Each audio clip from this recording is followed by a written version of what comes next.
Will the delegates want to take their seats, please?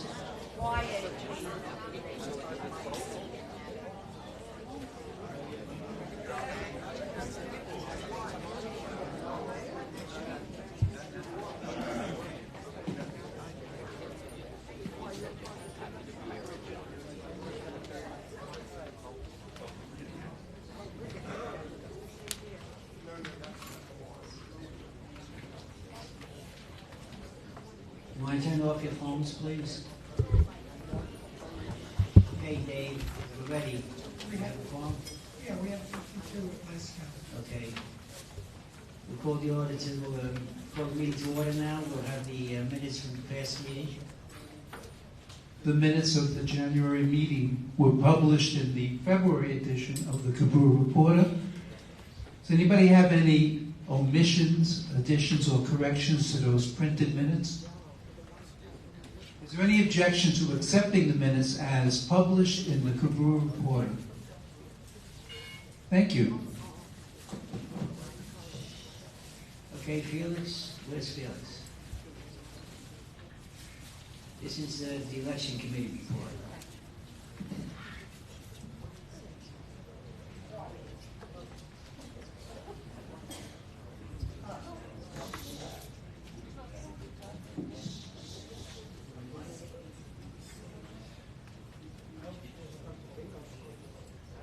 Let's just get a list of candidates.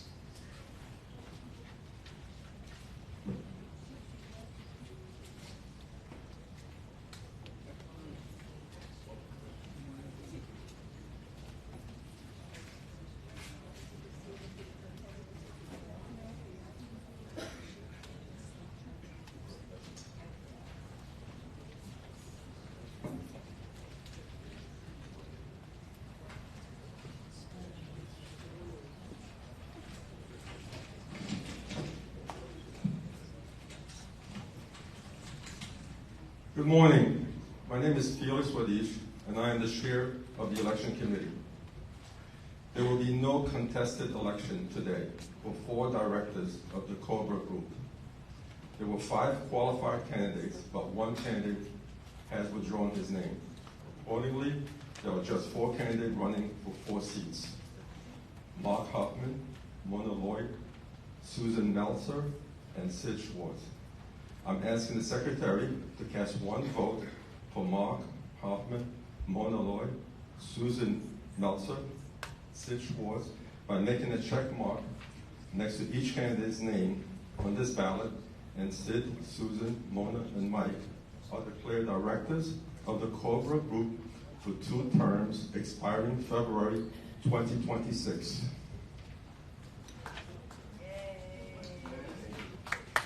Want to say something?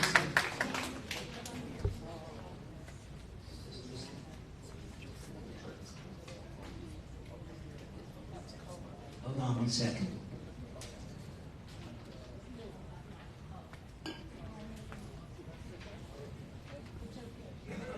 Okay, thank you, Phyllis. We have 4 new presidents. I'll read them in alphabetical order so that no one gets embarrassed or insulted. It says, why didn't you call me first? We have from Cornwall, we have Milton Fishberger. He's the new president. From Dorset, we have Mona Lloyd. Mona, you here? Stand up, please, so everybody can see. So when you, in the future, it's Mona Lloyd from Dorset. From Lincoln, we have Lily Benvenuto. Lily, you here? Okay. From Newcastle, we have Peggy Bowers. Peggy, nice to see you. And we have a new old president. He's the new president, but he's been here for a couple of months. It's Martin Fitch from Rexford. Welcome, and good luck to you. Okay, President's Report. We have next month's meeting is a very important meeting because the future Century Village depends on it. We have the Cobrua election, the M&O committee election, and we have a very important year coming up here in Century Village, maybe a couple of years. The Cobra, with the people you just elected, are the ones who are going to help you decide the future of Century Village. In 4 years, you'll be making decisions before 4 years that's going to change everything in Century Village, the way you govern and everything. So I'm glad we have new presidents here, new people taking interest in it. Okay, Lynn, Treasurer's Report.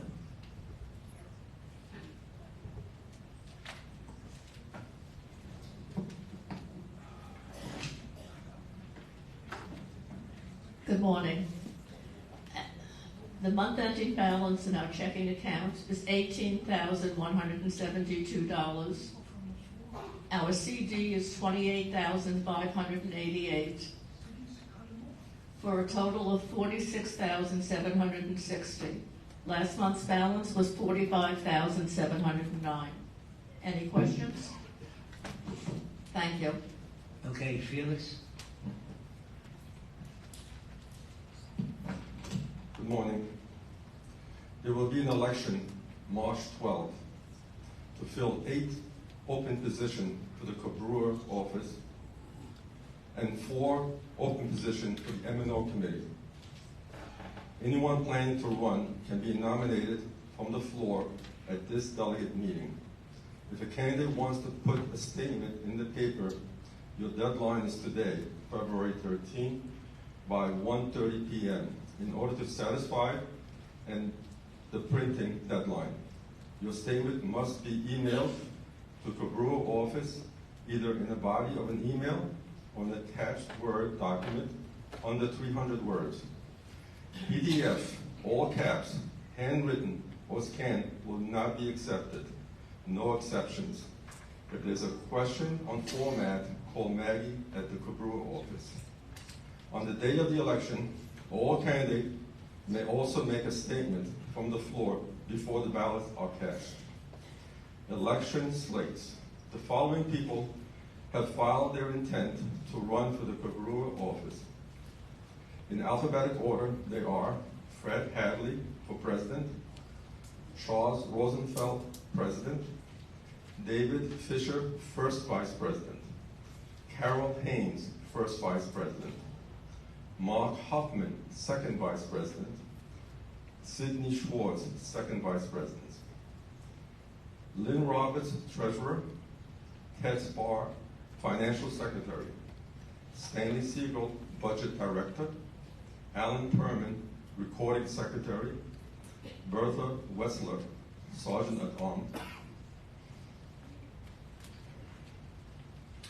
All elected officers shall be unit owners, or the designated representative of a unit shall reside in Century Village West for a minimum of 9 months during the calendar year, and shall have served at least 1 year as a delegate or director of his or her member condominium association.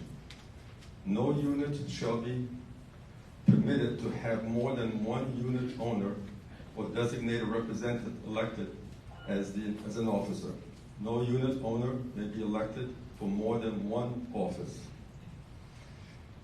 Do we have any nomination from the floor for president? Nominations are now closed. Do we have any nomination from the floor for first vice president? Nominations are now closed.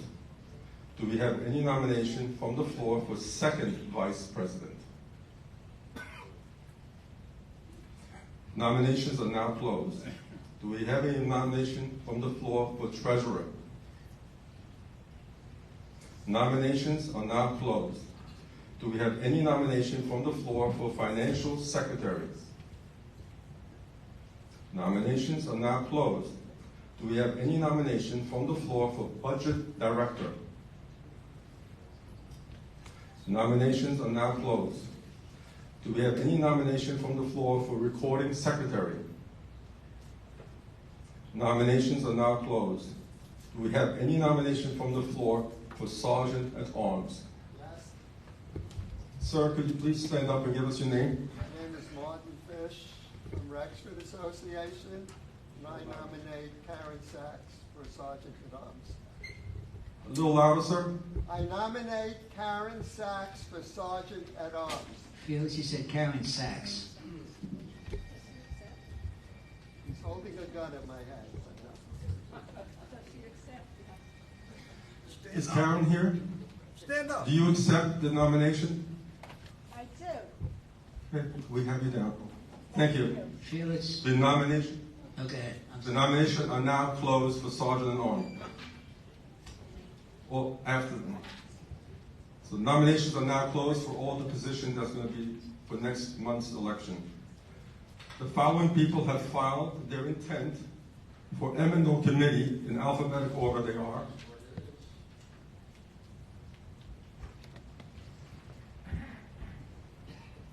Al Di Prestoro, Mona Lloyd, Dave Merzon, Charles Rosenfeld, Sidney Schwartz, Ted Spar.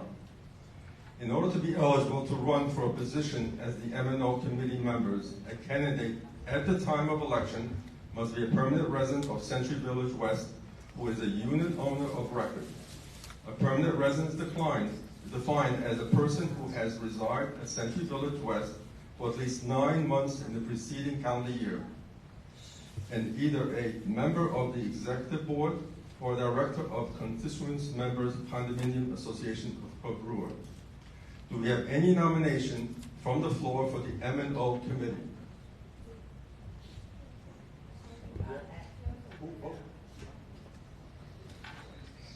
Good.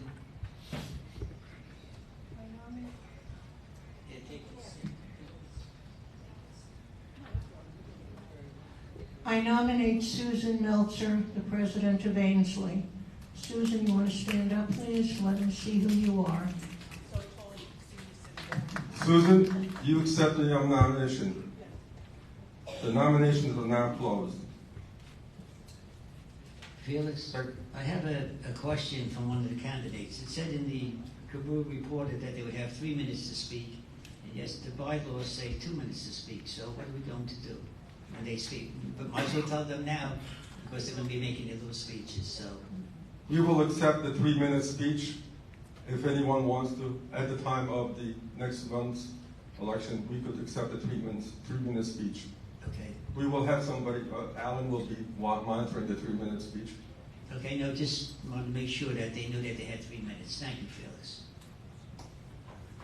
Okay. Security report.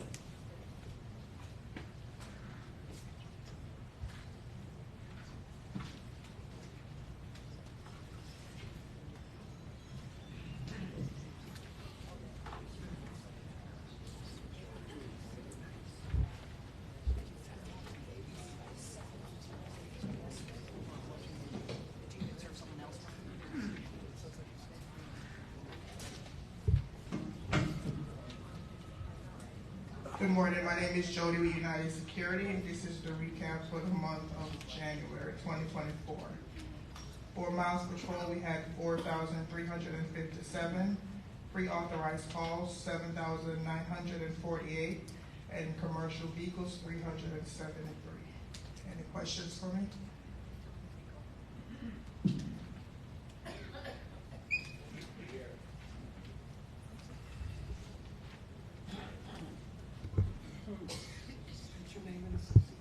Good morning. My name is Fran Britz, and I'm from Mansfield.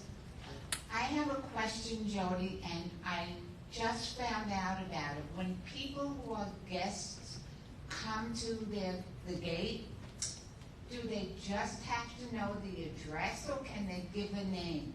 Either or. Because I've had people come and they say, you know, sometimes we don't know the address because we know where we're going and we forget it. And I was wondering if it could be both. But thank you for answering that. No problem.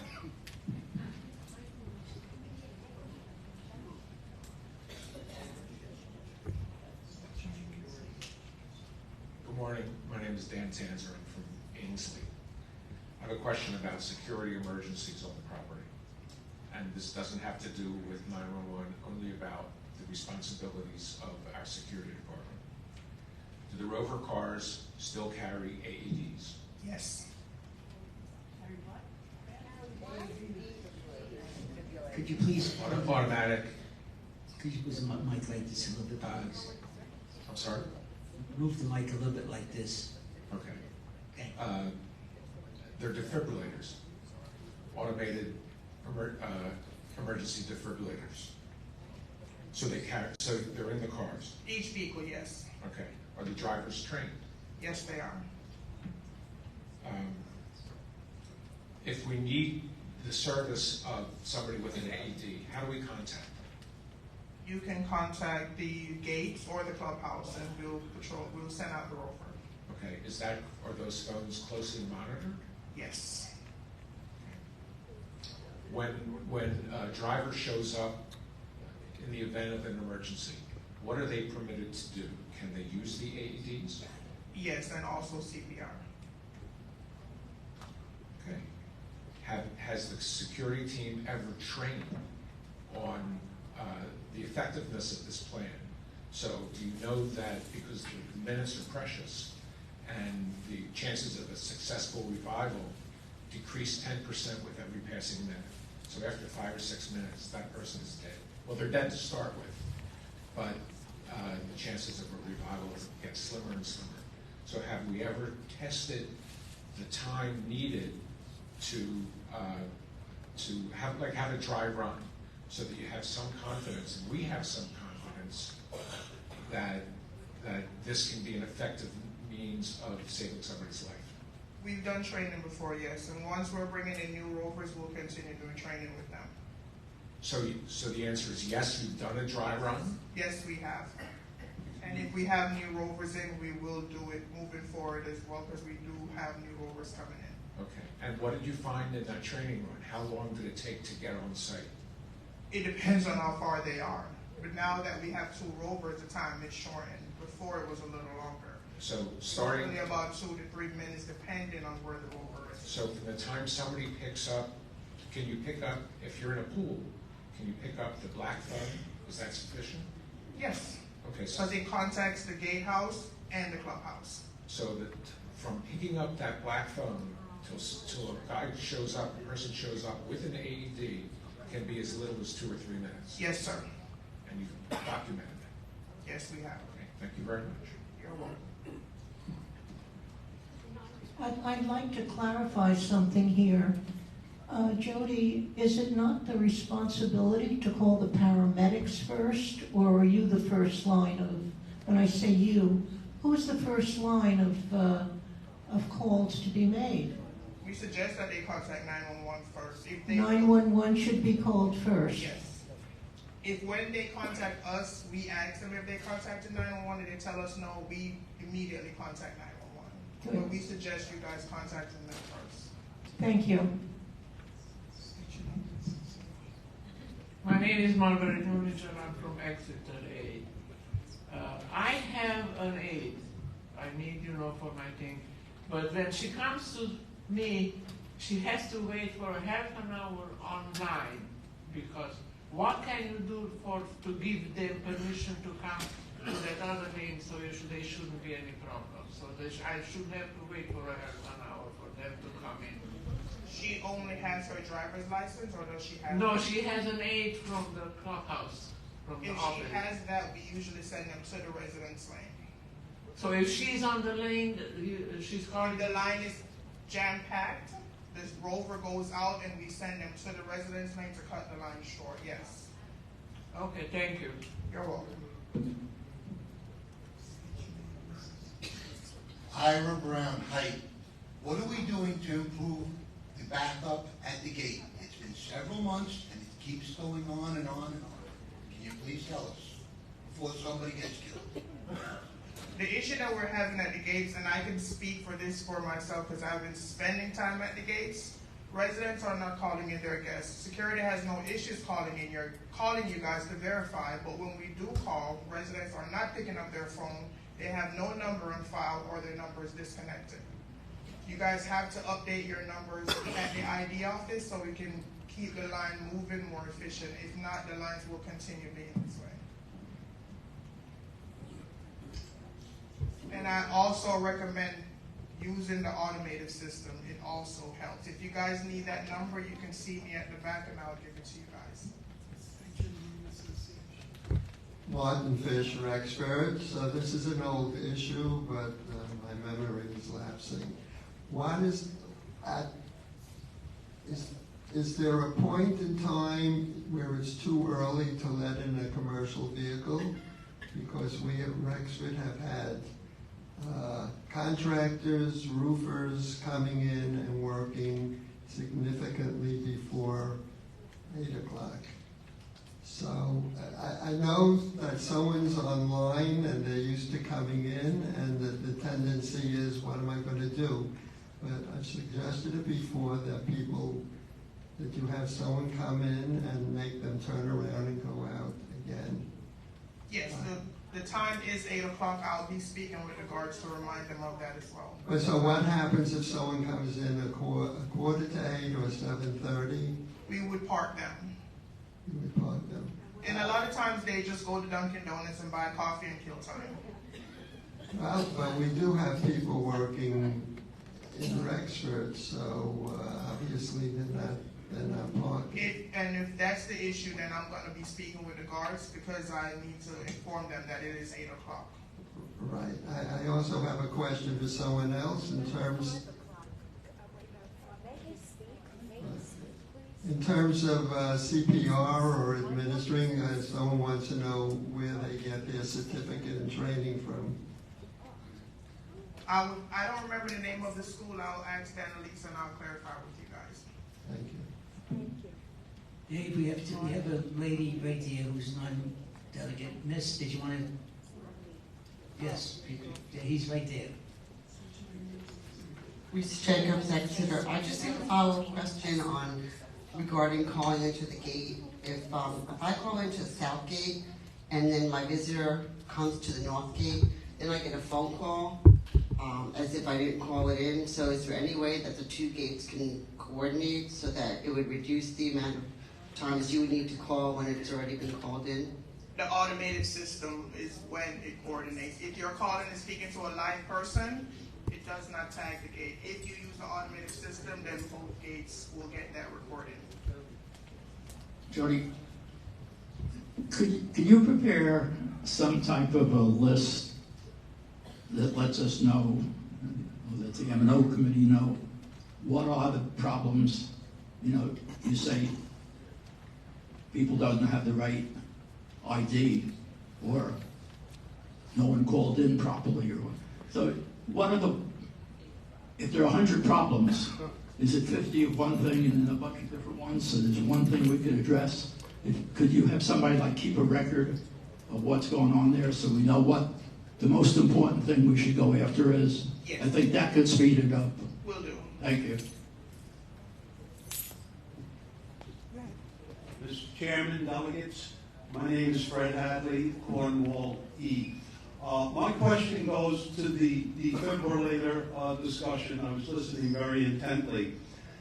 Am I to understand it that the security guards are now allowed to perform and touch stricken residents? I had always been told that security is only to call EMS or fire rescue, and that they're not allowed to touch you, even to pick you up if you have a slip and fall. Now I'm being told that they're going to be tearing off people's clothes, planting electrodes on their chest. Doesn't this invite a certain amount of legal exposure for SunWest and the community if there's a claim of malpractice? These defibrillators, they're supposed to work, but if they don't work, you can be sure there's going to be litigation that it was the operator's fault and not the machine or the victim's fault. Can you comment on this apparent change in policy of rendering medical aid? It remains the same when it comes to not touching residents. We do not help pick them up. If a resident falls and, God forbid, damage their spine, and we pick them up, they're now going to be, unfortunately, possibly paralyzed. We are trained in CPR. If we contact 911 and that operator is instructing us to do CPR, we are trained to do so. So it wouldn't be a problem for us. But no, we still don't pick residents up because it can cause more harm than good at times. Thank you, Jody. You're welcome.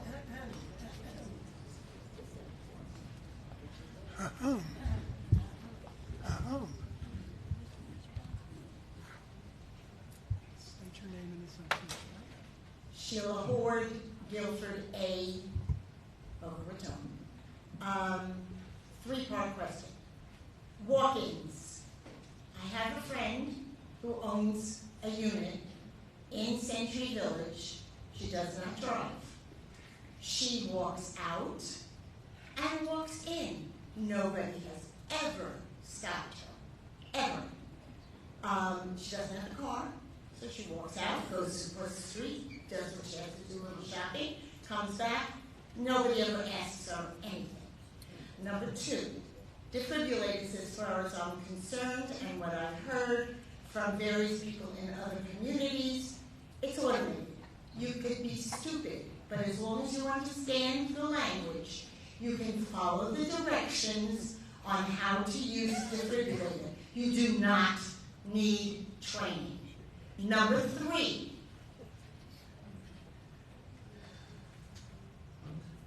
what was the last question? I have a third question, and the other third question is very important. It's about what happened in Guilford.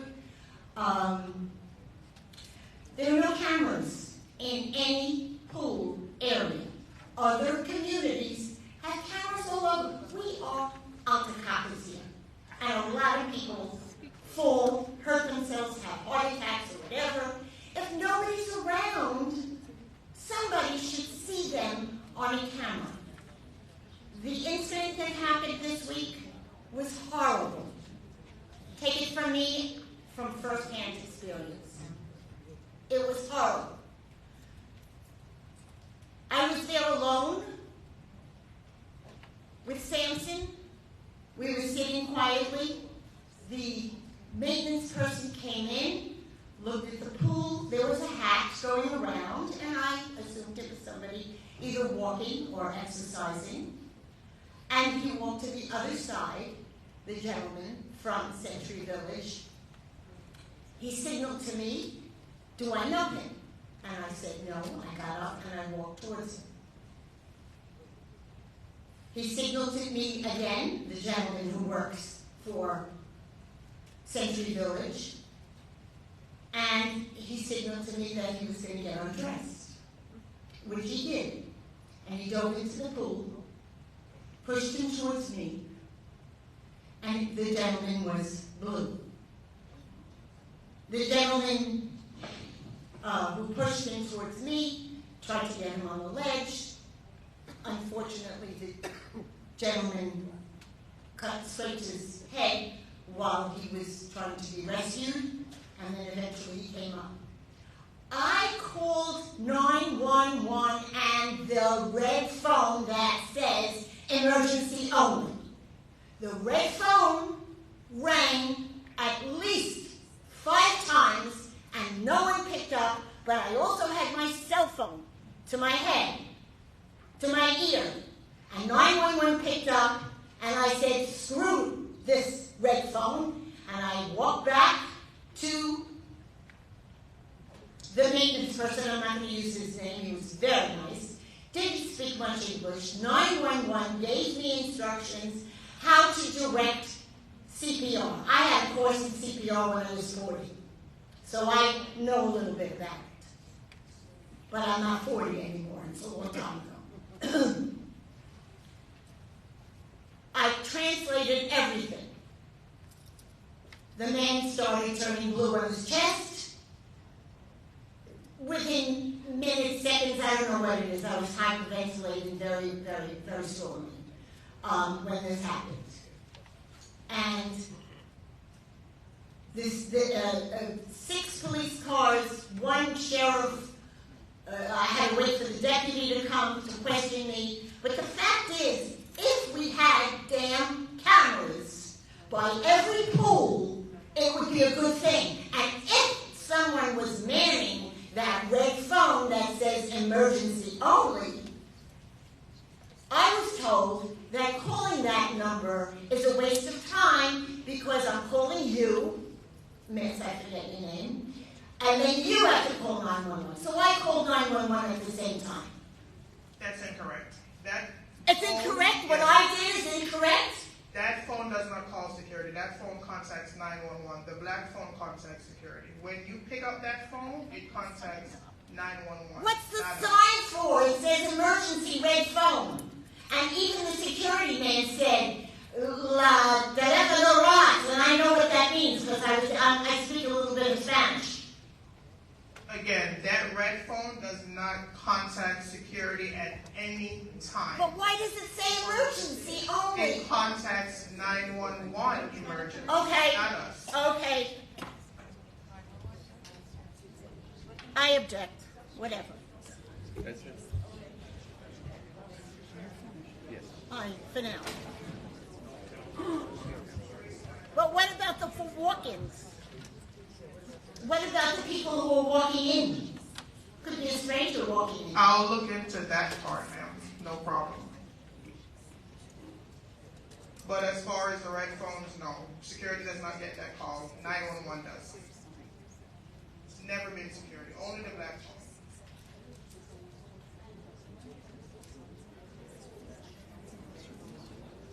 I have a lot to say, but, you know, whatever. Right now I can't say. Thank you, sir. Thank you. Yeah. Do you have any other questions for security? Raise your hand so Dave can see you. Dave, up here, please.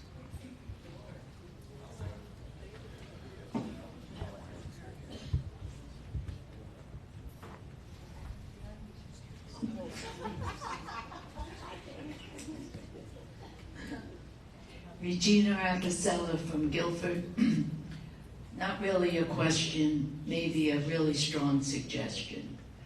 I understand the need for cameras maybe at every pool house. That would be a plus. Something to maybe put in our wish list through MNO, West, or somebody. But in addition, it's imperative that people in Century Village, all of us being seniors, should walk with an ID.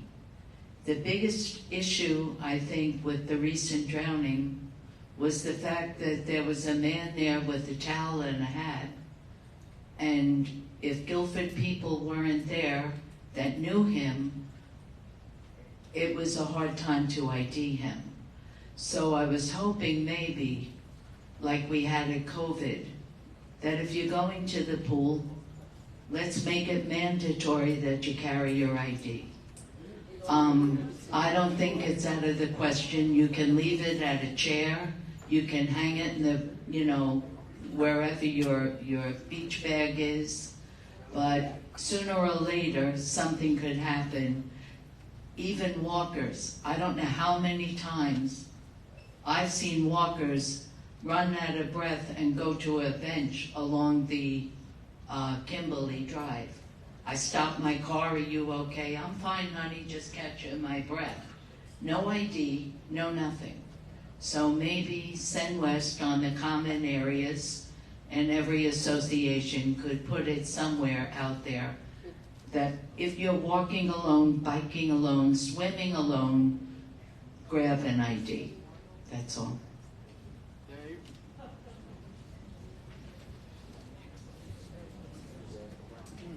Anybody else?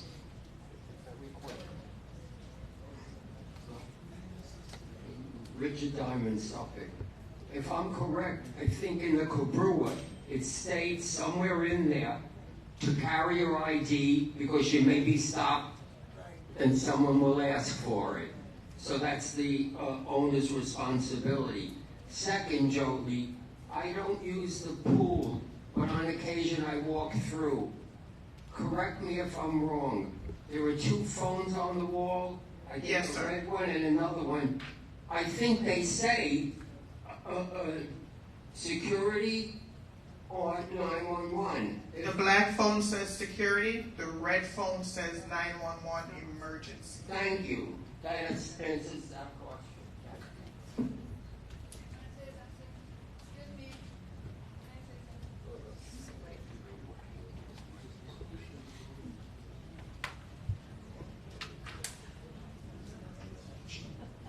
Jody, of your security people. You will identify yourself, please.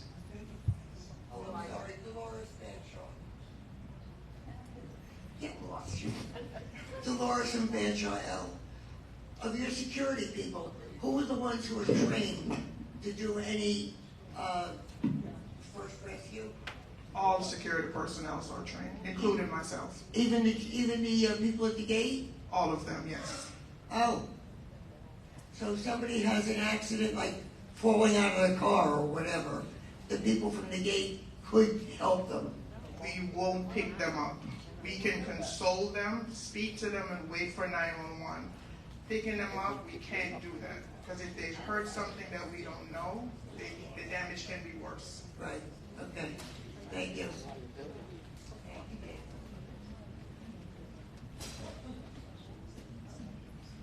Good morning, friends. My name is Al. Excuse my voice, I have asthma. Jody, and this is to some of the comments earlier.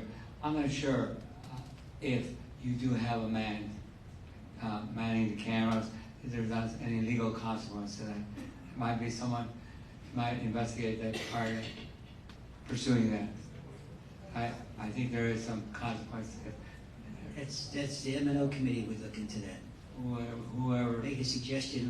What we always say is, if you have a suggestion, fill it out, send it to Stanley Siegel, give it to Sherry, she'll give it to the committee.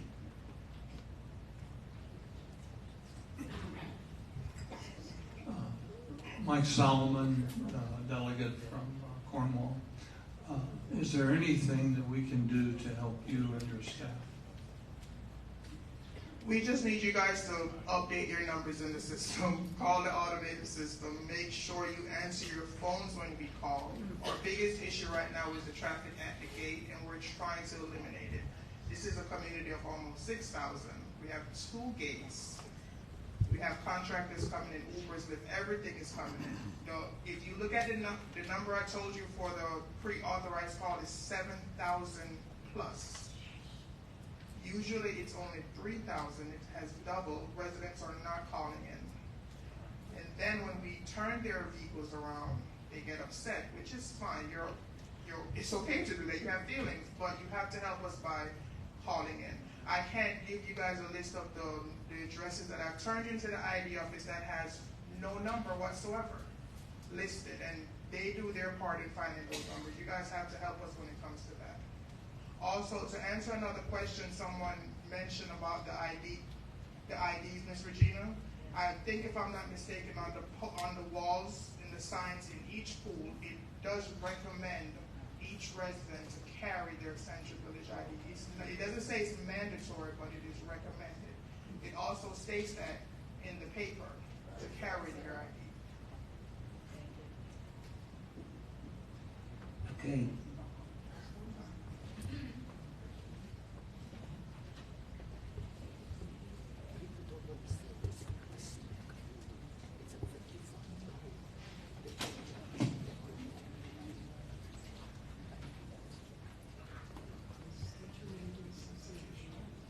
Alice Greenberg, Guildford E. I just want to clarify the drowning situation, because I think it causes an alarm and people now could be afraid to go in the pool. Now I want to give you a little bit more detail about that. Technically it was not a drowning. Excuse me. Will the delegate and the person who is not a delegate please stop talking? The non-delegate, please sit where you belong. Thank you. Okay, go ahead. Okay, the name, the person who so-called drowned, but actually it was not a drowning. The guy was coming to the pool every day, every morning to swim, and he was a very excellent swimmer. To drown in this pool is practically impossible. I'm 5'3", and I can stand in this pool on my tiptoes with my head up. What actually happened, he was 92 years old, he had a heart attack, and it was immediate death. There is nothing in the world that could have saved him. So I just don't want people to be alarmed and be afraid of the pool. Please don't. Nothing could have saved him, not 911, not a red phone, nothing. But we have to be cautious, that's true. But we have to know what actually happens. Technically, it was not a drowning, it was a heart attack. Okay. Okay. We don't have anyone who repeat questions. Go ahead. Yes. For at least 1 year, there's been an advertisement in the Cobrua Reporter for a notification list for emergencies, hurricanes, etc. I'm one of the first persons to sign up on that list, but I'm sorry to say that I've never received a single communication from SendWest, even to just verify that I'm on the list. Can you give us an update on why more isn't being done to encourage people to sign up, and why nobody's receiving any welcome messages so that there could be a little pool chat that we have an email list? Thank you. I think that's a question for Ms. Judy, not security, but I can talk to her about it. Okay. That's a question for Ms. Judy, not security, but I can speak to her about it. Thank you, Jody. You're welcome. Okay, thank you, Dave. Thank you. Chief, thank you very much. Wait, you got more back here? Okay, Bylaws Committee. Hi, there's more Yes. back here. Oh, I didn't see you. I'm sorry.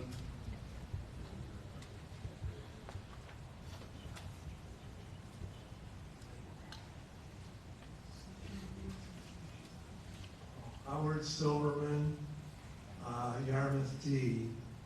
I was just wondering about notification of the app on your phone for the gate. I just happened to find out I was at the office or something, but there was no one notified me, or I think you need to put a notice out in our emails and a letter to us that you suggest that we register and get the app on our telephone, on our phone, because you can mark the guest's name that's coming in. You don't have to make phone calls to the office or the front gate, and it just goes, it goes into your, it automatically goes into your app, and then when someone does come in, you get a ring on your phone, like a beep, so you know someone's coming in to, see you or workers or whatever. So I don't know if everybody's aware of that, but it's available on an app to put on your phone for the gate. And I'm just wondering if all the people here are aware of that app. Jody? Majority of people here are using the app. If you're not registered, see the ID office and go from there, but most people have been using the app. Okay, thank you. Dave, any more questions?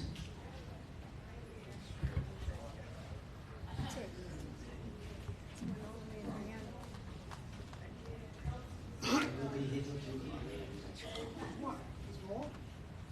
Right at the end. I'm cutting in front of you.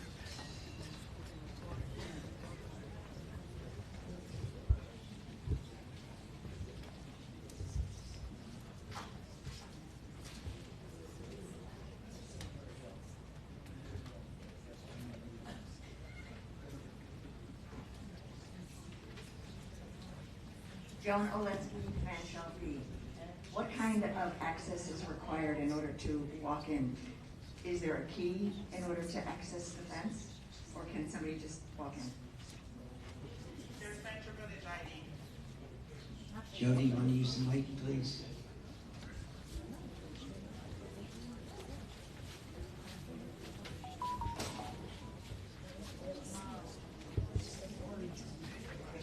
Their Central Village ID. They don't have a key. Okay, thank you. They're Central Village IDs. They show it to the guard, and we press the button to allow access. No keys there. Yes, ma'am. Okay. We only, Dave, no repeat questions now. We have one more person here. No repeat questions. See it? That's it. Okay. Jody, one more question, that's it.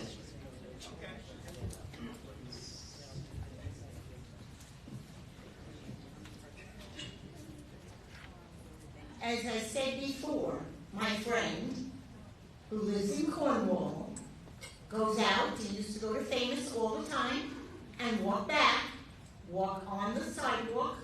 No one has ever asked her for her tag. I'll be looking into that today, Ms. Lori. She's on the sidewalk, No not problem. no car. That's it, thank you. Bylaws Committee, Alan?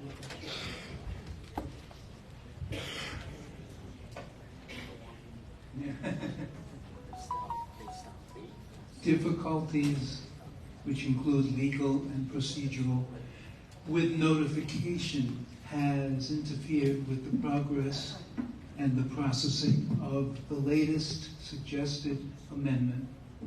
So we have to decide, do we consider this the first meeting that we're thinking about it? Or do we want to wait and consider the next meeting to be the first? As far as I remember, every chair had one of these last time and the time before. However, this time, they don't seem to be there. So I don't know who's doing that, and I don't know whether people think that that's acceptable for the first meeting. So I'm open to suggestions.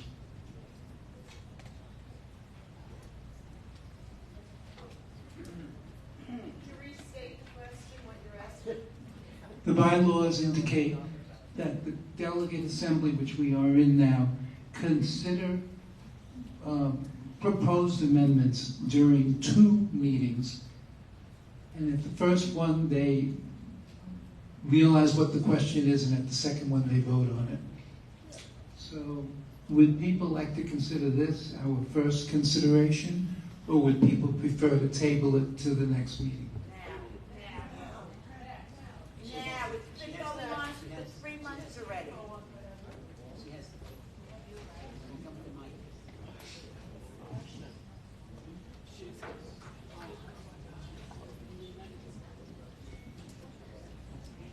I would ask you, Helene Harris Height, I'd ask you to look at the bylaws and read if it says 2 consecutive meetings. It does say that, of course. Could you please read it?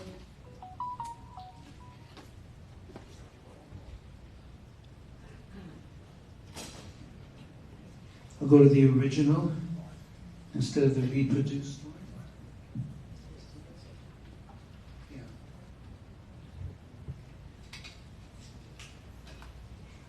Okay. So this is probably section 12. Let's look and see.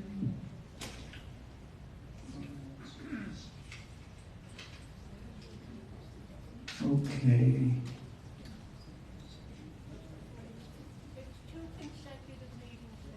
Yeah. I'd like to hear it, I'd like everybody to hear it. I think the delegates should hear it. Section 2 of Article 12, entitled Amendments to Bylaws. Section 2. Proposed amendments shall be considered at 2 consecutive meetings of the delegates. For such meetings, not less than 14 days written notice shall be delivered, mailed, or published, which notice shall set forth in full the proposed amendments. A 2/3 vote of the delegates present at the second meeting shall be necessary for the adoption of the amendments.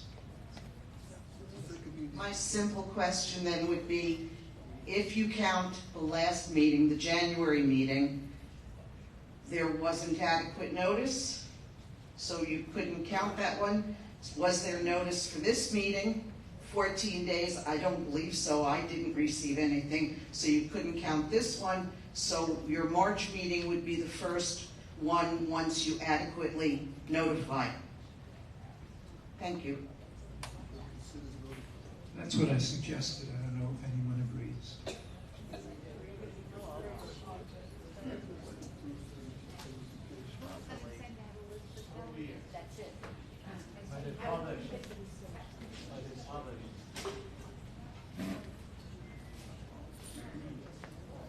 Susan Ortsman, President. I'm sorry. This is going on a couple months now. So how are we to be notified? That's what I would like to know. Let's get it over with already. How are we going to be notified? Anybody have an answer? Chairman should have the answer. Well, I was a little surprised to find out that the notification was on everyone's chair, so I just knew that someone was taking care of that. I wasn't. If people would like me to take care of it, I can put a notification in the Cobrua Reporter, because the deadline hasn't passed yet for this month. It's today at 1:30. That's right.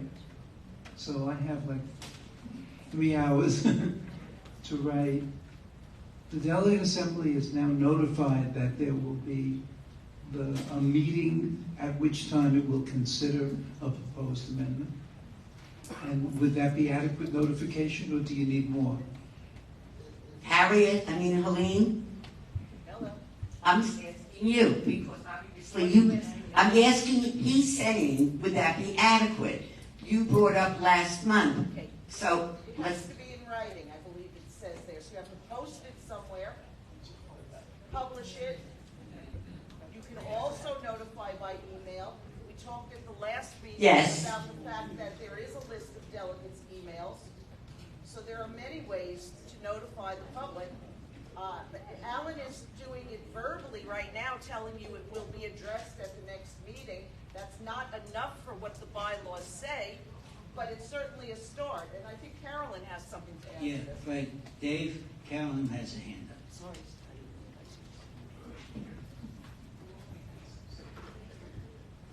Hi, Carolyn Haynes from Exeter C. I concur that we need written notification, and it would be best to send it by email to all the delegates rather than taking a chance that somebody might see it in the report. So that with notification this month, we could see number one would be March, and then we'd vote in April. Whatever the notification is, yeah. Sid?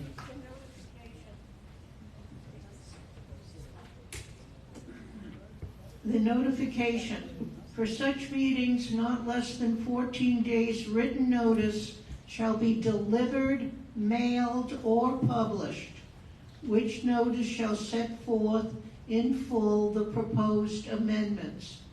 So, you have to set forth the proposed amendments, and it must be either delivered, mailed, or published. Publishing would include being in, I would assume, in the Cobrua Reporter, and I would think that posting the buildings would also be a publication. But you need 14 days, and it must state the exact amendment that you're voting on. Yes, thank you, that you did. Nobody followed up. Rich, wait till we get a mic.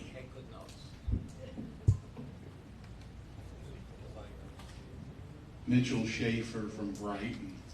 I brought this up at the January meeting. It was very simple to have the Cobrua office email it to the delegates. It could have been done in January, it could have been done now in February, and to have the vote in March. For any particular reason, it was never followed up. It says to either be mailed or delivered. Mail can be email, can be snail mail, can be a person coming to your door. If it's email, that certainly qualifies. Why it was never followed up by a Cobrua office, I have no idea. But it was brought up by me in January, more than enough time, which can mean only one thing. If the bylaws say that it has to be done twice, then you cannot have the vote in March. It's very simple. Okay, Mr. Chairman, what are you going to do? All right, so the first thing we'll do, that when I turn in the minutes, I'll also turn in a notification for Maggie to mail out. I can even write the email and say, here, forward this to the 77 delegates.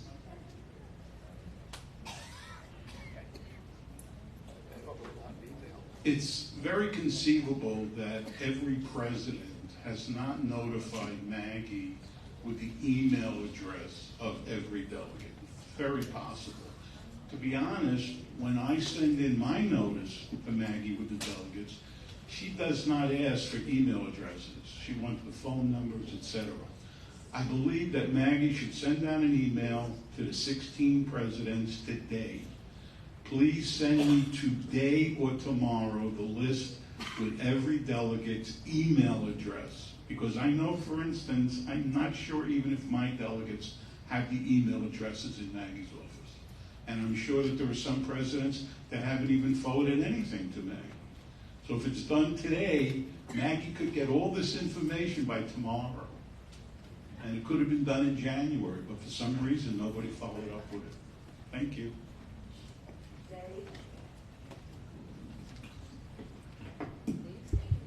So that's what we'll do. We'll take several steps. Maggie will request email addresses. Excuse me, I could tell you now, she does not have everybody's email, period. Susan Ortsman, Preston.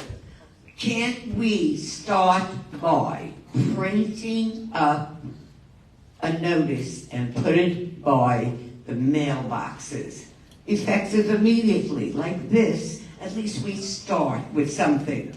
And today is Tuesday, so maybe by next Monday it'll be posted, so we don't go through this for another 2, 3, 4, 5, 6 months. This is stupid already. You know, I mean, this should have been done a while ago. And the gentleman in the front that just said that he recommended this a couple of months ago, okay, Mitch, it should have been taken care of. So you guys are supposed to be helping us. So what's going on? Does anybody listen to us when we say things? So easy to post it. Thank you. We'll have the chairman do it. The chairman will decide. He's the chairman. We don't interfere with committees. So first, we'll add, Maggie, please request everyone's email. As soon as you have them all, please send the following email out to every one of the 77 delegates.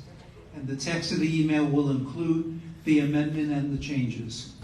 Yeah. Can I just say one more thing? Yes. Can you just ask, is every president here now?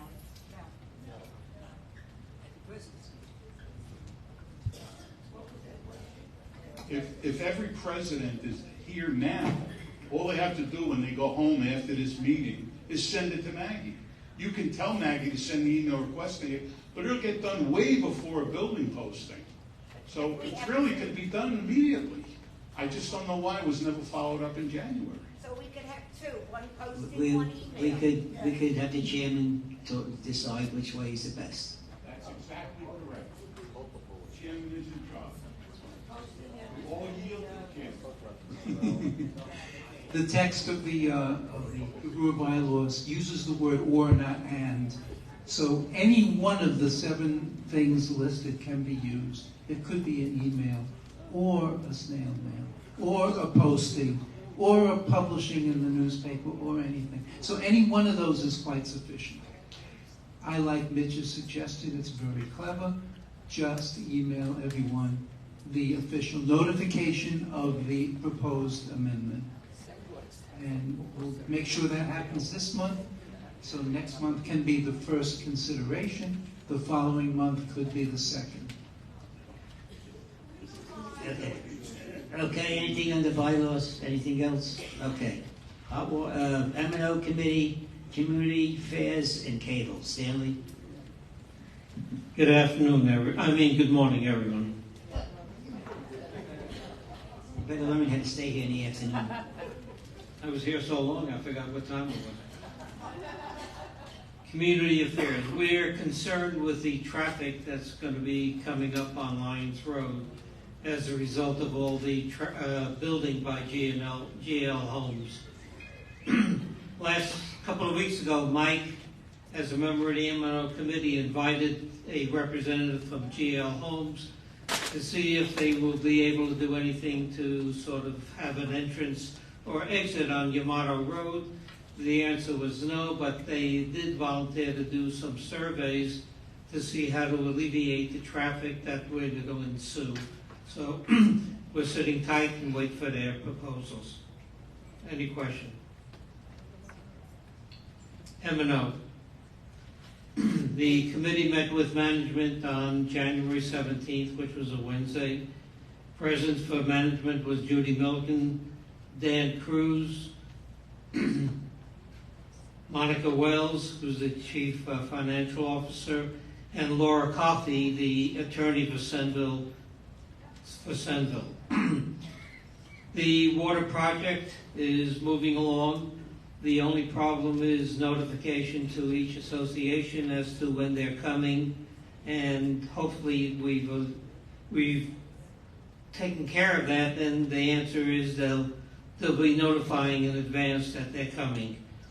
The shrubberies have been planted in the units that have been completed, and you have to be patient. It'll grow. If you look at the pool areas, you'll see how high the hedges are. So the same thing will happen around the backflows.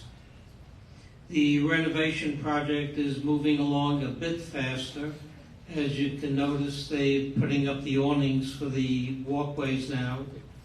And hopefully we'll be finished by the end of this month, no later than the beginning of March. We've asked Todd of Maximin to review the problems on Lyons Road with the bushes and see what he can do to close up the holes. Walkways are being inspected to determine where repairs are required. The question came up about electric charging stations, and the bottom line is there's not enough voltage in Century Village to do this right now. Collections for the month were $33,900. Laura Coffey, the attorney, is working on seeing if we can make decals mandatory. Also, we had a settlement with Academy regarding some of the damage they've done to the roadways. There was a compromise. We wanted 40, they wanted 0. We ended up with 20. The exit video has been improved, so it's easier to understand where exits are in the event there's an emergency in the theater. Any questions regarding the report? Okay, quickly on Comcast. Channel 63 is remaining with the units that have not had their wiring updated or improved. Those units that have had the wiring changed or new wiring put in will now have, instead of channel 63, it'll be channel 1075. There's been, originally it was a little weak, the picture was not that sharp. My understanding is it's been improved, and hopefully everyone will be happy with 63 and 1075. Eventually, when they do the rest of the wiring, and we're waiting to get a report as to when they're going to do it, everyone will be on 1075 in lieu of 63. Any questions? Hearing none, thank you. Too late. You have a question? Yes. Yeah. Stanley, could you get from Comcast a time frame when the rest of the wiring is going to be done? We've been hearing for quite a while that that report is coming, and I would like to see a time frame. Comcast to give me an update. Thank you. Yeah, I'll take care of it. As far as traffic, I have a request, and I just got an answer from the county. They're going to do a survey of both our intersections to see if they could help us relieve some of the problems that are happening here. Okay, hot wire. Regina, do you have anything? You want to come up? Thank you.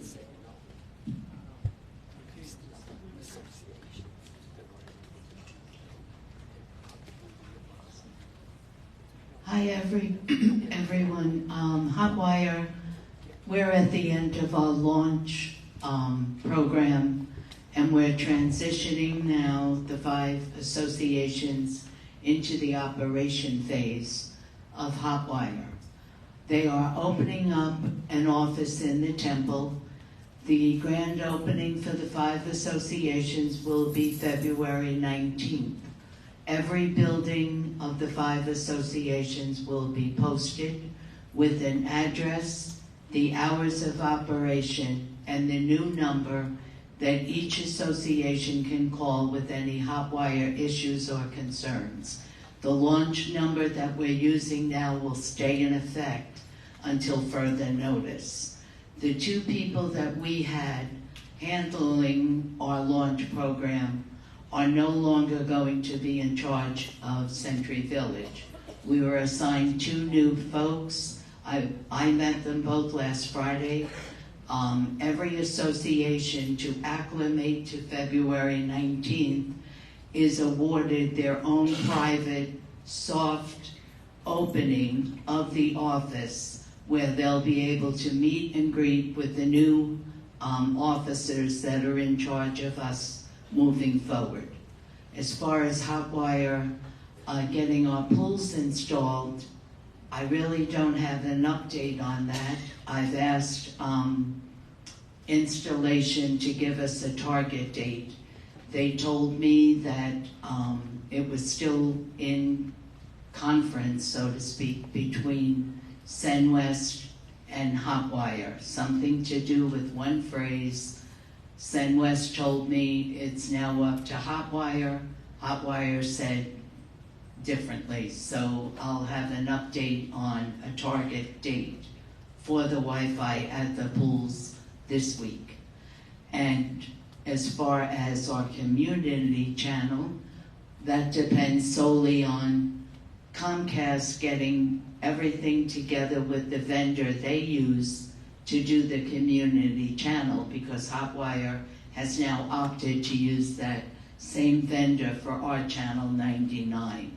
I was given a target date of around February 20th, and I guess Stanley will be updated by Comcast when they have their picture perfected, and that will help us know, because Hotwire is ready to go on that for us for channel 99. Any questions? The Hotwire office is in the rear of Temple Beth Shalom, not the main entrance. So if you go around the back and there's parking in that area, there's also parking near the tennis courts. There's a sign on the door saying Fission, I think it says, Fission Hotwire. So it's in the rear. And they have a very nice office. It's very modern. And I don't know who's running it now. There'll be a gal named Fran. I forgot her last name.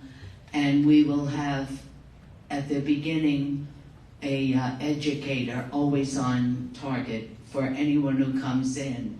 They have a huge TV on the wall, so anyone who's still having problems navigating with their remote to get to different apps or sites or channels, help is on the way. You'll be able to go up there. So far, they have tentatively scheduled 9 to 4, Monday through Friday. The only time you will not have access to the office is when the temple has things scheduled. And we will be notified by blast email when the office is closed for temple reasons. But other than that, they have flyers, directions, everything, all kinds of printouts, and they're very helpful. I mean, when I was up there at our soft opening, I learned a lot more than what I thought I already knew. So I was very happy with the presentation and their willingness to acclimate every user to the Hotwire system. So, and any billing questions, anything like that, after February 19th, the office on site will be able to handle. Up until then, you still call your launch manager if there's any kind of billing concerns. Okay?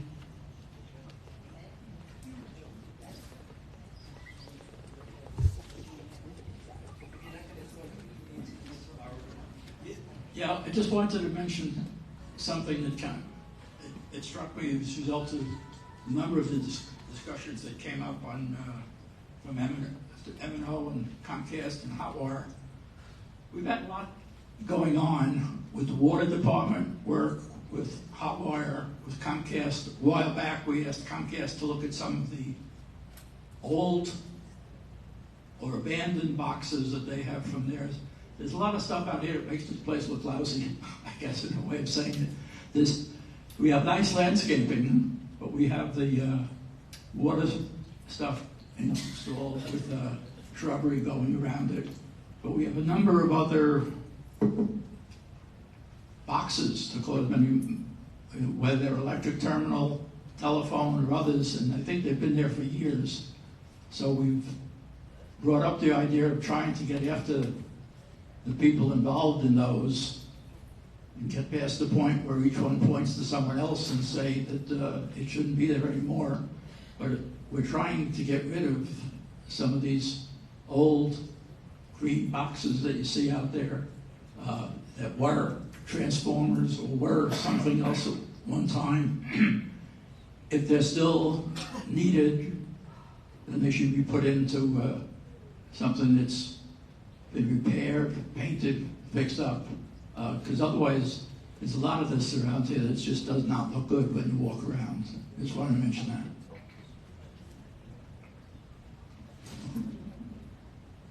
Thank you, Regina. There's a question over here.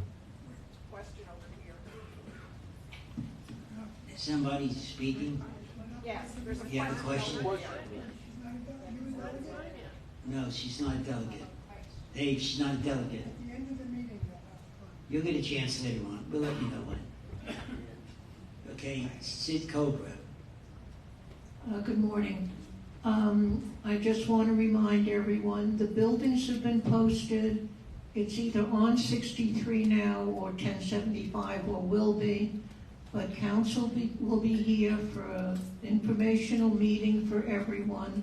It will be March 1st in our theater from 10 to about noon time.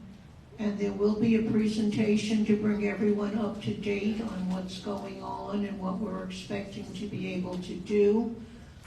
Council has been in touch with Mark Levy, and the word that I get is that he's willing to work with us as far as setting up the elections and what has to be done, so long as it doesn't, quote, interfere with his revenue stream. So, going by that, we will have his cooperation in setting up elections and setting up the form of government if we do exercise the option. So please encourage everyone to come to the meeting and listen to council. I do get questions on our website, and I get phone calls too with people who have questions which truly have been answered, but I guess they're not paying attention when it's done. In any event, it's a good opportunity for everybody to learn what has been done and what will be done. And if they can't make the meeting, it will be on the CenWest website for at least a couple of weeks following March 1st. March 1st. From 10 Friday. to noon. It's a Friday. It's a Friday, right. Any questions? Thank you. Yes, we have a question. We have a question there. Yes, sir.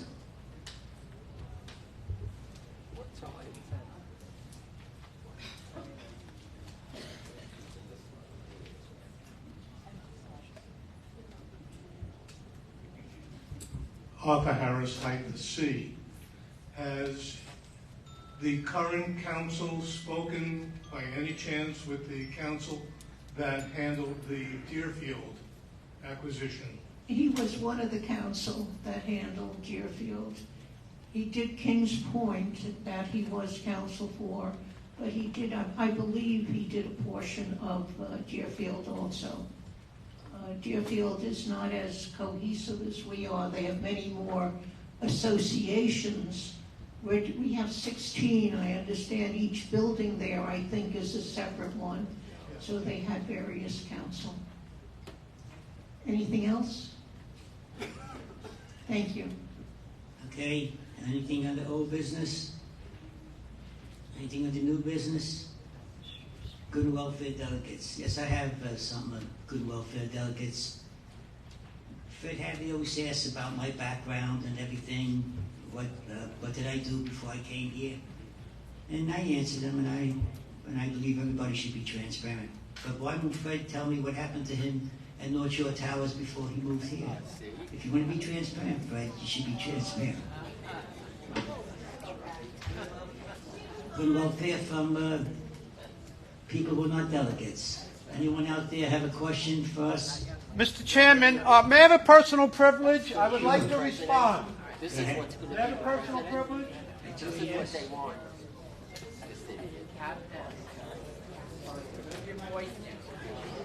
See, he doesn't want publicized. It's what he's done.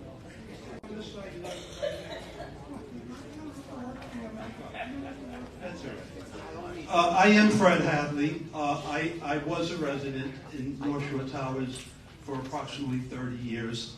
I was a rabble-rouser, like I am in Century Village. And just like in Century Village, they went after me, okay? They filed a defamation lawsuit because I wrote an article saying that the general manager of North Shore Towers, Mr. Glenn Katowski, propped open exit doors following a fire.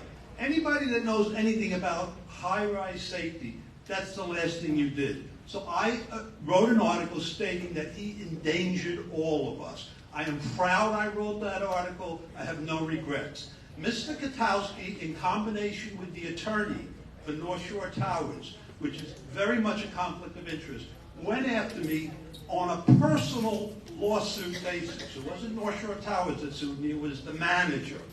That lawsuit was tossed by the Queen's Supreme Court Justice Graves, saying that they failed to state anything that I said that was defamatory.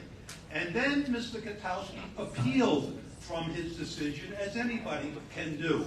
And when it went before the appellate division in Brooklyn, the appellate division simply said that the judge dismissed it before deposition. Didn't say that I did anything wrong, and remanded it back to the judge. At that point, I made a tactical decision to settle the lawsuit, as 95% of civil lawsuits are settled by amicable agreement, and I amicably withdrew, I amicably resolved the lawsuit and stated, that I had to make an apology and throw a few dollars because I was in a money pit. I was down $50,000. I actually burned my attorney for another $76,000 because I ran out of money fighting these people that don't want free speech, just as I fight the people here that don't want free speech. That's my background. I did not commit 7 grand larcenies like Mr. Limongelli. I did not violate the civil rights of employees of Nassau County whose lives were upended by this gentleman who told them if they don't kick back 1/10 of their salary to the Republican Party, they would lose their livelihood. He put them on midnight shifts so that a wife couldn't see her husband. They were on opposite shifts. He took a white man, put him in a black Hempstead playground. This is in the New York Times. Check it out. And the guy begged them, please don't send me to a black neighborhood, Mr. Limongelli. They'll kill me. And don't make up wait a minute, that you part. asked me background, I'm giving you background. Don't make up that part. That part is not true. That part's not true. All right, you can refute it when I'm done. And he also went to a guy who had just adopted a 10-year-old boy and said, Mr. Limongelli, I would love to give you the $100 that you're shaking me down for. But I have a 10-year-old boy. I have to buy shoes and books. That's not true. Limongelli, Fred, the news station. Fred. You heard enough about background? That's not true. I am not a convicted felon. He's the convicted felon. I'm running for president of Cobrua because I want to reform this organization. And that is my answer to it. Okay. That's it. All right, You now I fine? want to speak on good and welfare on another matter. Go ahead. All right. I am the publisher of the Village Century newsletter, and I am extending an invitation to all the candidates in the election, as I have done before, but I'm making it official, that they want to submit a statement to the Village Century, which we will not censor or edit in any way. I've already done it with my opponent, Charlie Rosenfeld, if he's still here, and I even put his statement in reverse alphabetical order, just to be fair. So if anybody wants to use the Village Century that is a declared candidate, and you can even criticize me, you want to talk about my background, we have no secrets from the residents of Century Village. I'm proud of what I do. I've been publishing this newspaper every Friday without fail for 15 years, and I will continue publishing because I want to serve this community in any capacity that you, the delegates, see fit. Thank you for listening. Thank you, Mr. Chairman. Okay. Yes. Miss, you're next. My name is Catherine DeWitt, alias Kitty. I live in Rexford C. I have a question about something that has affected my family in many ways.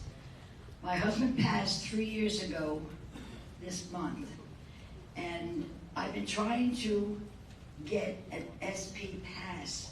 This might be simple to a lot of people, but I have a lot of family, I have a lot of friends, and I want to have them avoid paying $8 anytime they want to come to bingo or to use the facility. So I'm asking to change the ID for people who live alone most of the year. I've been denied because my son comes down to stay with me for 3 months out of the year since my husband passed. And there's a lot of things that we would like to do, but he's considered an occupant, and an occupant can't get an SP pass, and I can't. So I'd just like to change an old rule to make it a difference so people can get an SP pass. It might sound simple to most people, but it means a lot to me and other people. In the meantime, I did get some people to sign a petition that they agree with me, and I'm sure I can get many more signatures. You should give that to the M&O committee. You have to, if you would write everything that you just said and address it to the M&O committee and give it to Sherry, we will handle it. If you need any help, see me after the meeting. I'll help you. Miss, come see me after the meeting. I'll help you. Thank you. I just want to say one more thing. I've been to the office in the past 2 years, and I get nowhere with the people. Come and see me. Come and see me after the Just meeting. write it to I'll us make and sure. we will take it up. Thank you. Yes, Miss. Good morning. My name is Asina Scott, and I am living at Brighton E. I am here to ask for information regarding a matter which happened to me. It was outside of Central Village, and I need assistance with going further in order to protect it from happening to anyone else. What happened was that I was walking on the path just before the lights on the left-hand side of Central Village, getting to the lights which would be at what's the name? Kimberly Avenue, in order to cross. And the path that I was walking on is unlevel. As a result of that, my foot hit the unlevel part and I fell. And it's resulted in injuries to my body, my arm and my mouth, and maybe my teeth. However, I want to make sure that it's corrected, that the pathway is level so it doesn't happen to anyone else again. I tried to contact the people Cobrua service in regards to road and servicing, and I haven't been able to get through, so I'm bringing it to you for assistance. Thank you. You want to tell someone that the that the sidewalk is unwalkable? Unlevel, and it needs to be rectified. Yeah, that's outside. Outside Halloween or outside? That's outside. You're gonna have to contact an attorney. We can't handle outside, anything that's outside of the village. Okay, the county. Okay, thank you. You're welcome.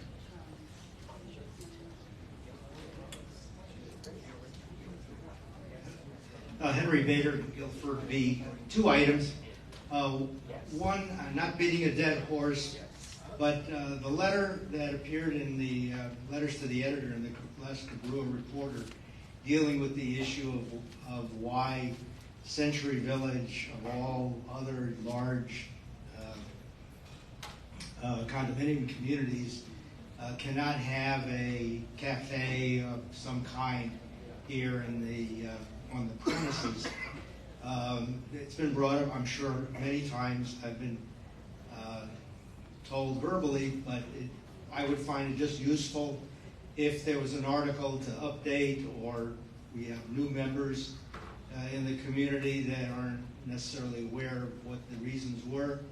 But if an article were put out in the Cobrua Reporter that dealt with the issue of why this community can't have a cafe, I find that would be helpful, and perhaps even more helpful would be what circumstances can be taken to permit this, and whether the proposal to buy the property in 28 would have an effect on our ability to have some kind of cafeteria or cafe on the premises. Not looking for answers, just an article to update. What you should do is, if you want the answer to that, you should write it to Judy Milliken. Sherry, you know, Sherry is at the front desk. Go up to Sherry, tell her what you want to do. She'll advise you on what to ask Judy. And for when we buy the property, Sid, you'd have to talk to Sid Schwartz here about possibly putting that in. Sid? All right, the second item is we have a huge lake on the premises. I was just going to respond.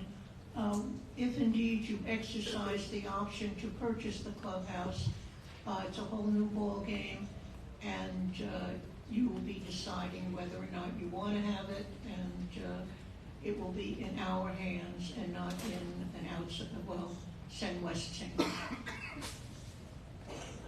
The other item was that we have a huge asset out here on the property, Lake Windermere, and we do get laboratory results on the water quality periodically. I think the maintenance department in the building deals with that, but it would be, I think, an interesting feature to appear in the Cobrua Reporter each month, just dealing with the subject of the water quality of Lake Windermere.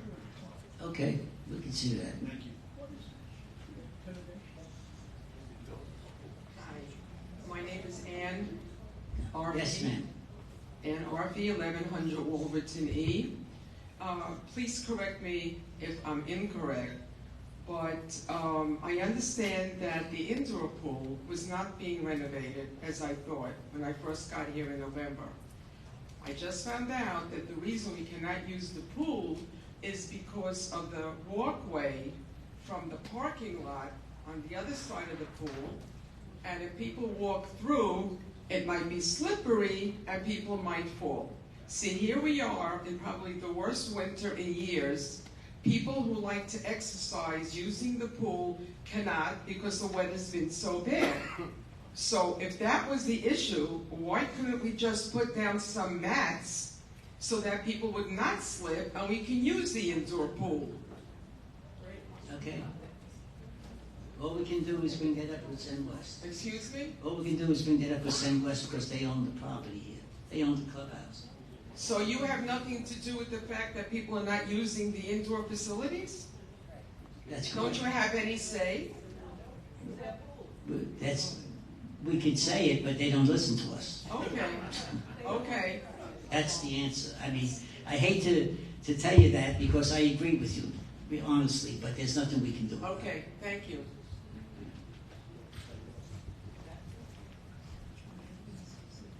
My My name is Lori Rosner. I live in Newcastle A, and I want to ask questions or discuss the pickleball courts. Right here. That's not more than 2 minutes. See that woman right here? Raise your hand. No.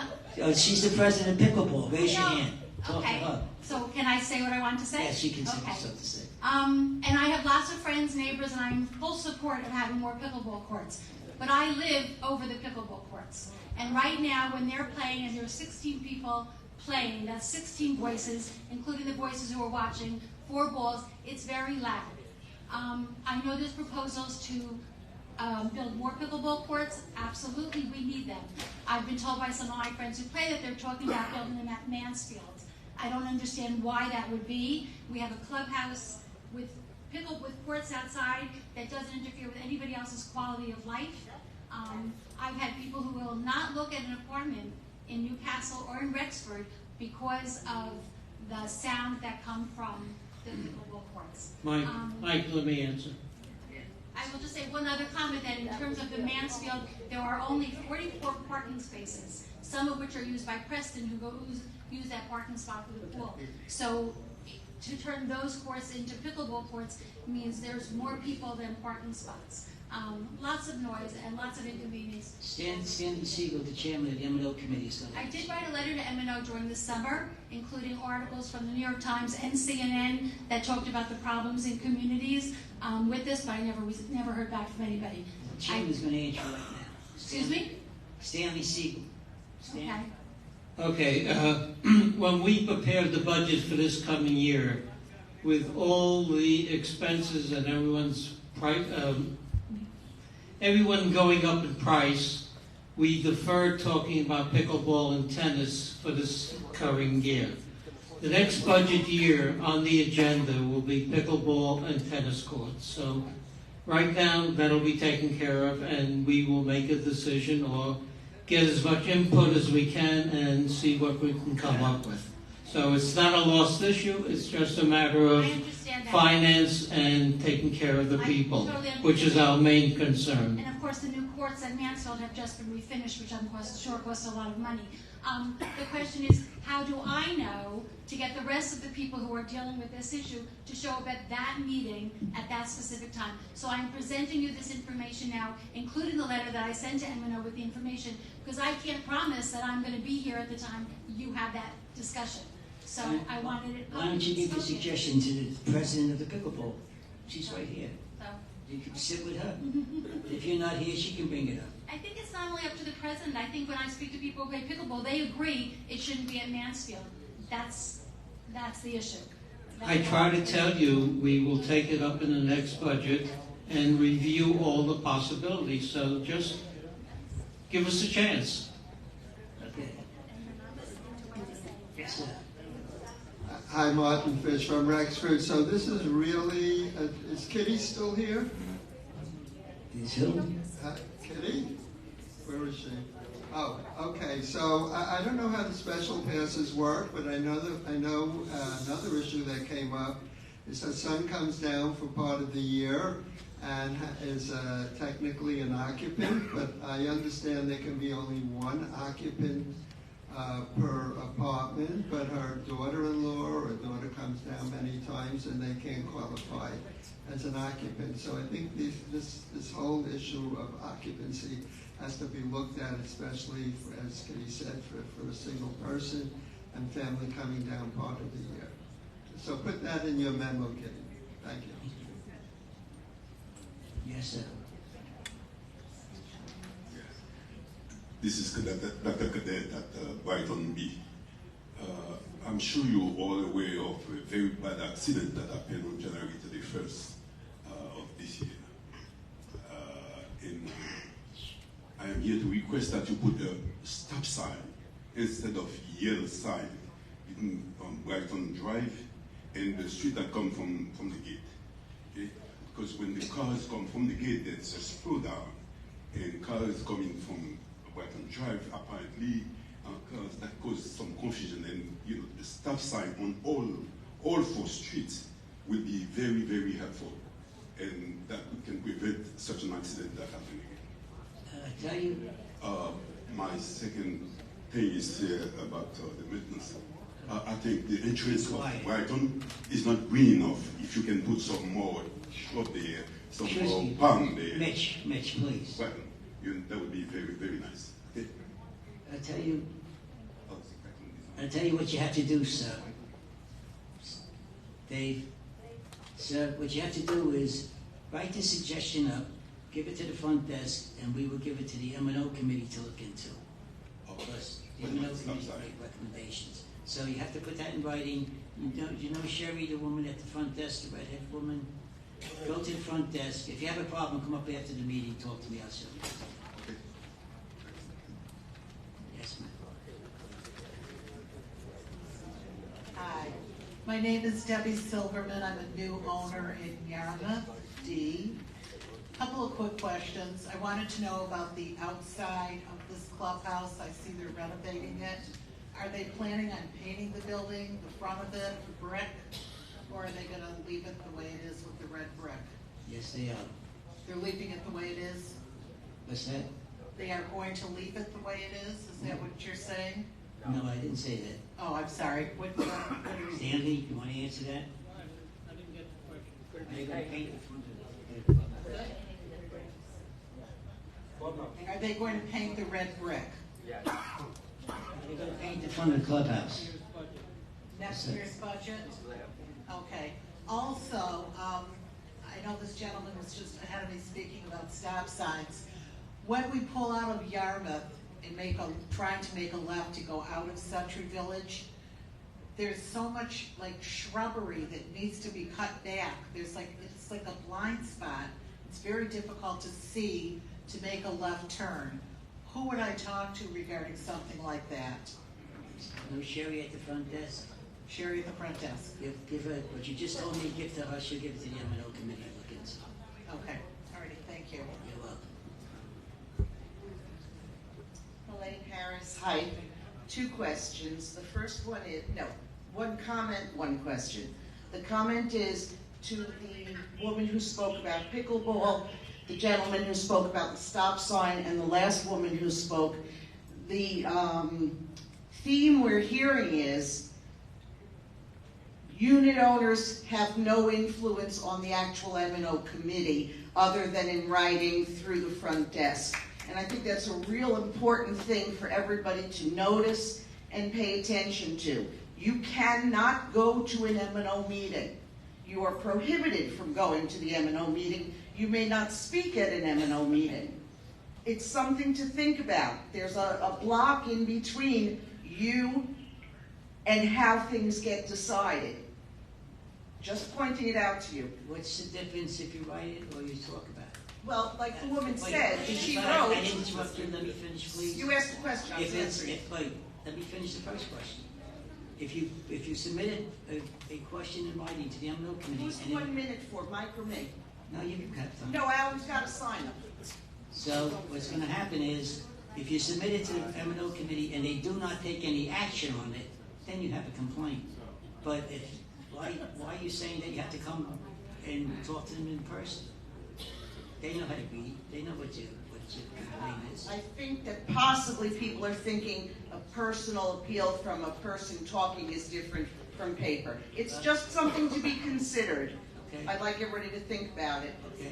My second thing, which is a question, is I see Jody and this gentleman are up here. This is something very new, and it's been suggested to me. I didn't tell them to do it. Say again? I did tell them to do that. So it was suggested to me that they're up here to prevent us from finishing speaking with the sign. I will make sure that they're not here at the next meeting. I don't object to them being here. I'm just wondering, we don't have enough security outside.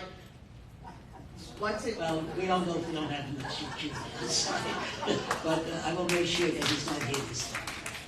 So that's all I have to say. Thank you. I will make sure that he's not here. And that's a good question. I want to know why they're there.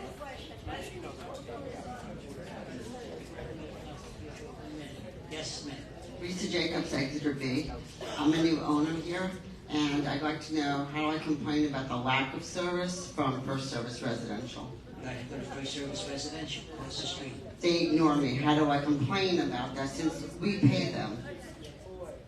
They ignore you. I called about 4 different instances. Come up after the They meeting. say they're gonna call, they never call me back. Come up. I can't even, they won't even give me a bill. Come up after the meeting, and I'll tell you what to do. Okay? After the meeting, miss, just come up.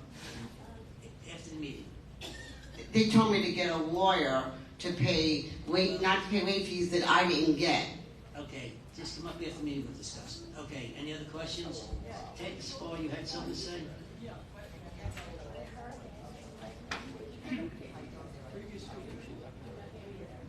Okay, let's listen to Ted.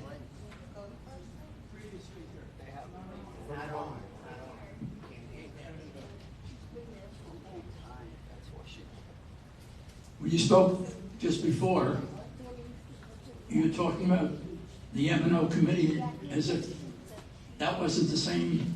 The M&O committee is made up of the same people. Some are out here, some up here, all of whom are delegates, representatives.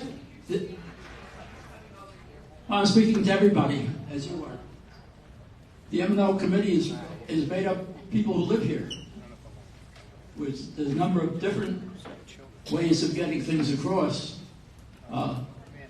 The subject they were talking about before, someone was talking about traffic. Last M&O committee, we spoke specifically about speed control, what we should be doing, and it's something that does have to be addressed, but the impression some people have is that M&O is in a different world than the rest, but we're all here together. So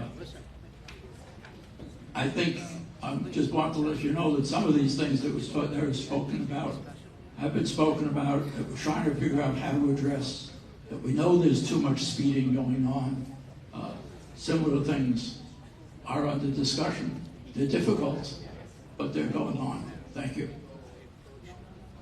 In response to what you just said, Ted, I am suggesting that those meetings might be televised, minutes of those meetings might be made available. You might invite guests to come to them. You might have a pre-meeting where people could come and talk to you. The M&O committee, you never say talk to the M&O committee. You tell these people to go write a letter to give to Sherry. That's the point I'm making. It's not very transparent. You may be addressing it, people don't know about it.